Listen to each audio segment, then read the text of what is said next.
This is example 2.1. Forces 1 and 2 are applied to a screw eye, and we want to determine the magnitude and the direction of the resultant force. The example image has already been added, as well as two axes, a horizontal axis and a vertical axis. We'll start the setup. As I draw on the forces, they are not going to exactly match what is shown.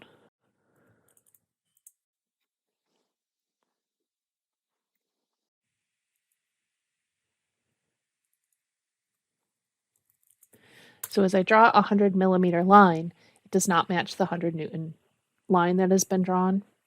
Additionally, as I add on the dimensions for the 15 degrees, you'll notice that the book's 15 degrees is not perfectly 15 degrees in the image.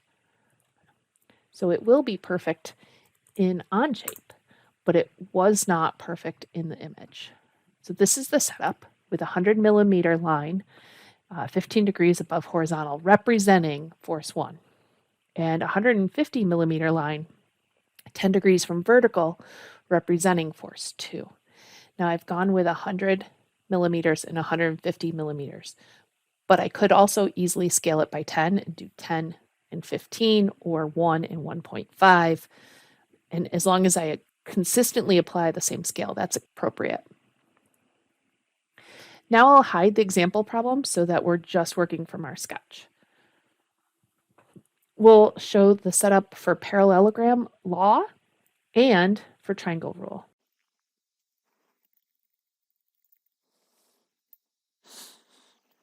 In parallelogram law, we can project the existing force 1 and force 2, and we'll simulate adding a parallelogram by drawing lines and forcing these lines to be parallel to the existing lines. In the parallelogram law, the resultant is the line that connects the two tails of the applied forces to the two tips of the parallel forces. And this is the setup for the parallelogram law. From the parallelogram law, we can switch into the triangle rule, which is more commonly used.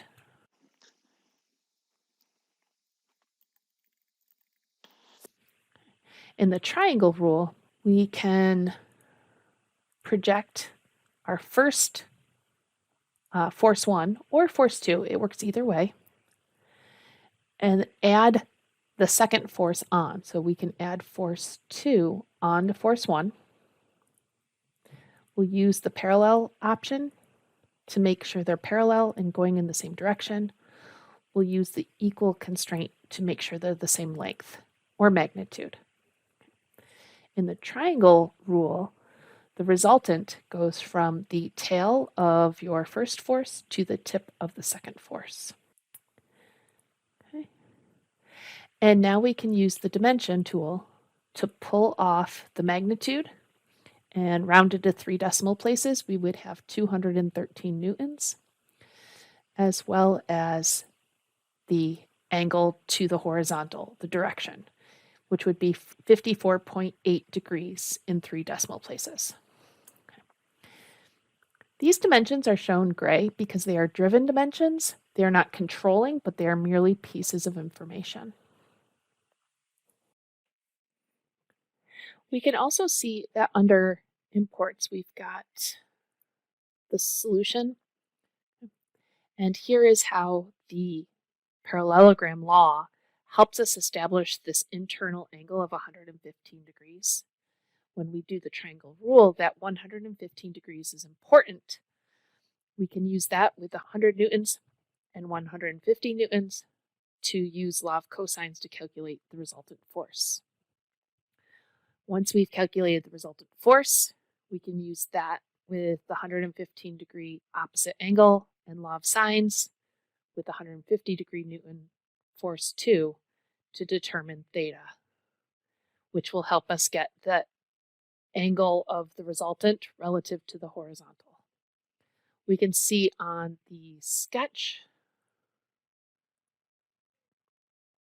that internal angle of 115 degrees. We could also confirm that theta would be 39.8 degrees, and then we could add that onto the original 15 degrees to get the end angle of where the resultant is relative to the horizontal.